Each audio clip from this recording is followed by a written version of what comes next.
उत्पल यादव, सहायक आचार्य इतिहास, राजकीय महाविद्यालय बहरोड।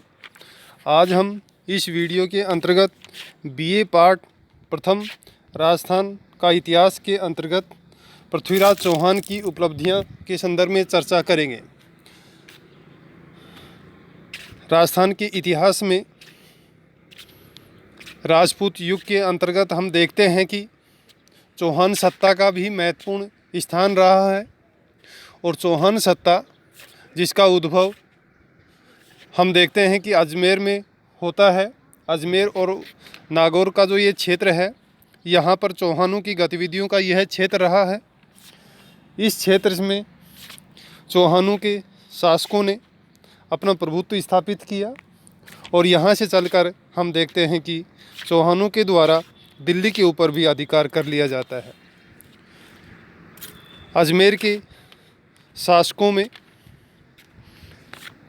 सोमेश्वर के बाद में जो अगला शासक बनता है वह है पृथ्वीराज चौहान है, जिसे पृथ्वीराज तृतीय के नाम से भी जाना जाता है।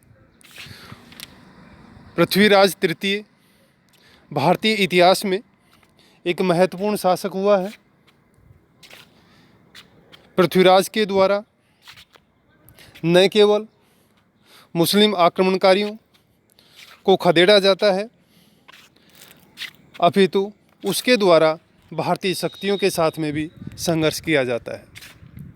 पृथ्वीराज तृतीय ने प्राचीन भारतीय राजाओं के आदर्श के अनुसार दिग्विजय अभियान प्रारंभ किया और इस अभियान के अंतर्गत उसने अपने पड़ोसी जो राज्य थे उनके ऊपर एक के बाद एक आक्रमण किए। इन आक्रमणों को यदि हम देखें तो पृथ्वीराज का महोबा के शासक परमर्दिदेव के साथ में भी संघर्ष हुआ। वह परमर्दिदेव के ऊपर उसने आक्रमण किया और आक्रमण जब उसने किया तो वहाँ के जो सेनापति थे महोबा के, आला व उदल, उनके द्वारा पृथ्वीराज का वीरतापूर्ण सामना किया जाता है और आला व उदल इस युद्ध में वीरतापूर्वक संघर्ष करते हुए वीरगति को प्राप्त हो जाते हैं। ये दो जो योद्धा थे आला व उदल, इनकी वीरता की कहानी बुंदेलखंड क्षेत्र में बहुत ही सुनी जाती है। लोक मन में, लोक जीवन में इनकी कहानियों के संदर्भ में अक्सर चर्चाएं होती रहती हैं। इसी प्रकार पृथ्वीराज के द्वारा न केवल महोबा के ऊपर आक्रमण किया गया था, अपितु उसके द्वारा गुजरात के ऊपर भी आक्रमण किया गया। उस समय गुजरात का शासक भीमदेव था। पृथ्वीराज ने वहाँ पर जब आक्रमण किया तो ये जो लंबा संघर्ष चला और इस संघर्ष में किसी भी शक्ति को निर्णायक रूप से सफलता नहीं मिलती है। इसी प्रकार पृथ्वीराज का संघर्ष जयचंद के साथ में भी दिखाई देता है। यह संघर्ष खूनी संघर्ष के रूप में हुआ था या नहीं, इस संदर्भ में अभी जो शोध कार्य चल रहे हैं, लेकिन इतना अवश्य है कि जयचंद और पृथ्वीराज के मध्य में सर्वोच्चता स्थापित करने के संदर्भ में दोनों के मध्य में प्रतिस्पर्धा जरूर व्याप्त थी। दोनों एक दूसरे को नीचा दिखाना चाहते थे। इस संघर्ष को बढ़ाने में जयचंद की पुत्री संयोगिता है, वो भी एक कारण बन जाती है।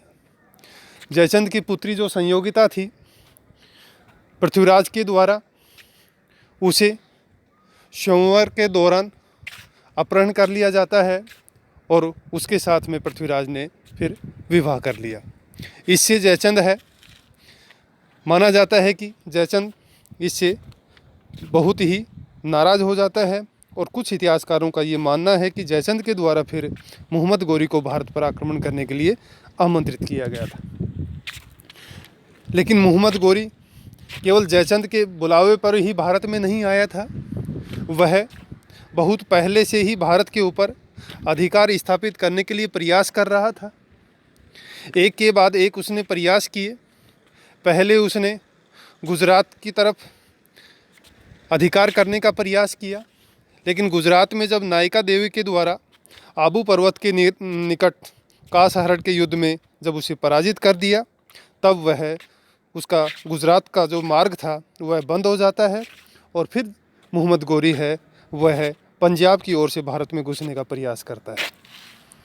इसी क्रम में उसने पंजाब के गजनवी शासकों को पराजित किया और पंजाब के ऊपर 1186 ईस्वी में पूर्ण रूप से उसने अपना अधिकार स्थापित कर लिया।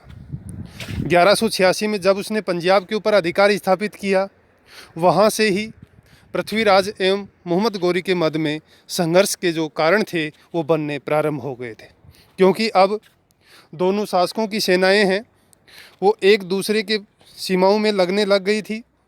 पंजाब के ऊपर एक तरफ मोहम्मद गोरी की सीमाएं थी, जबकि दूसरी तरफ हम देखते हैं कि पंजाब में पृथ्वीराज चौहान की भी सीमाएं फैली हुई थी। जब मोहम्मद गोरी की सेनाओं के द्वारा बठिंडा के ऊपर अधिकार कर लिया गया, तो इससे पृथ्वीराज को चुनौती मिली और पृथ्वीराज बठिंडा के ऊपर पुनः अधिकार कर लेता है। मोहम्मद गोरी ने इस चुनौती का जवाब देने के लिए तय किया और अपनी विशाल सेना के बल पर वह तराइन के युद्ध में, तराइन के मैदान में पहुंच जाता है। 1191 ईस्वी में तराइन का जो प्रथम युद्ध लड़ा गया था वह भारतीय इतिहास में एक हिंदू शासकों के लिए महत्वपूर्ण था। तराइन का मैदान वर्तमान में हरियाणा के करनाल ज़िले में स्थित है।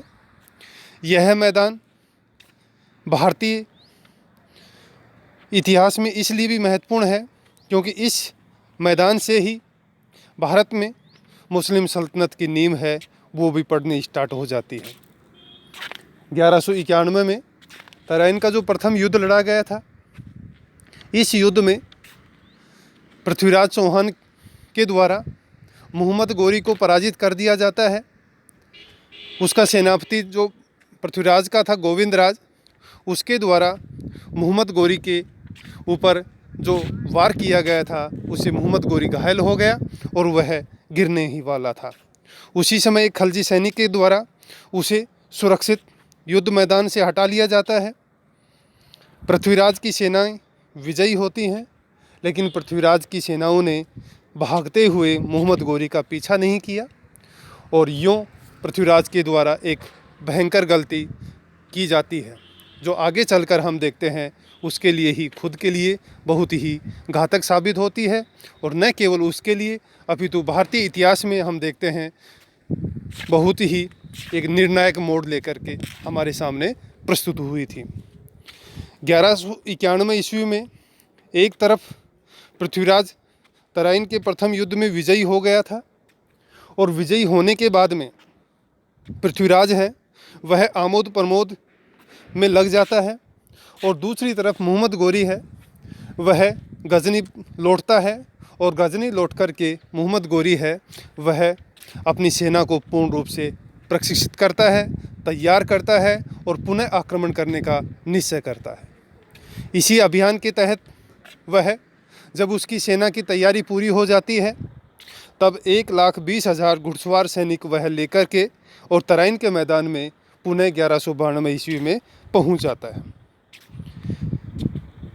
जब पृथ्वीराज को पता चलता है कि शत्रु पुनः मैदान में उपस्थित हो गया है, तब पृथ्वीराज की मोह माया भंग होती है और वह जैसे तैसे अपने सैनिकों को इकट्ठा करता है और तराइन के मैदान में वह भी पहुंच जाता है। 1192 का तराइन का द्वितीय युद्ध हिंदू शक्ति के लिए बहुत ही घातक सिद्ध होता है और इस युद्ध में मोहम्मद गोरी की सेनाओं ने पृथ्वीराज को पूर्ण रूप से पराजित कर दिया। इस युद्ध में विजय प्राप्त होने के बाद पृथ्वीराज की मृत्यु के संदर्भ में इतिहासकारों में मतभेद है। कुछ इतिहासकार ये मानते हैं कि पृथ्वीराज है वह इस युद्ध में लड़ता हुआ मारा गया था। कुछ का ये मानना है कि पृथ्वीराज पराजित हुआ और जब वह भाग रहा था उस समय उसे गिरफ्तार करके और उसे मार दिया जाता है। कुछ इतिहासकारों का ये मानना है कि पृथ्वीराज कुछ समय तक इस युद्ध के बाद में मोहम्मद गोरी की अधीनता स्वीकार करते हुए जीवित रहता है, और जब वह विद्रोह का प्रयास करता है तब उसे मार दिया जाता है। चंदबरदाई है, एक पृथ्वीराज का दरबारी कवि है। उसने कहा जाता है कि उसने पृथ्वीराज रासो नामक ग्रंथ की रचना की थी। उस पृथ्वीराज रासो नामक ग्रंथ से पता चलता है कि पृथ्वीराज इस युद्ध के बाद में मोहम्मद गोरी के द्वारा बंदी बना लिया जाता है और उसे यहाँ से गजनी ले जाया जाता है, और वहाँ पर चंदबरदाई और पृथ्वीराज के द्वारा एक योजना बनाई जाती है, और उस योजना में ये तय किया जाता है कि मोहम्मद गोरी को मारा जाए। चंदबरदाई योजना के अनुसार मोहम्मद गोरी के पास में जाता है और ये कहता है कि हमारा शासक है, धनुर्विद्या का पारंगत है, वह लोहे के तवे हैं, उनको अपनी धनुष के बाणों से भेज सकता है, क्यों न आप इसकी परीक्षा लें। मोहम्मद गोरी ने भी सोचा ठीक है, हम इसकी परीक्षा लेते हैं। और जब ये प्रतियोगिता का आयोजन किया गया तब चंदबरदाई के द्वारा पृथ्वीराज चौहान को बता दिया जाता है कि वह किस स्थान पर बैठा हुआ है। इस संदर्भ में एक वो उक्ति भी है, 8 बांस 24 गज अंगुलाष्ट प्रमाण, ताऊ पर सुल्तान है मत चूके चौहान। और जब पृथ्वीराज को मोहम्मद गोरी की लोकेशन मालूम हो जाती है तो वह अपने धनुष से और मोहम्मद गोरी को मार देता है, और फिर बाद में पृथ्वीराज वह चंदबरदाई है वे भी आपस में एक दूसरे को मार करके अपनी जीवन लीला है वो समाप्त कर लेते हैं। इस प्रकार पृथ्वीराज का अंत है वह हो जाता है।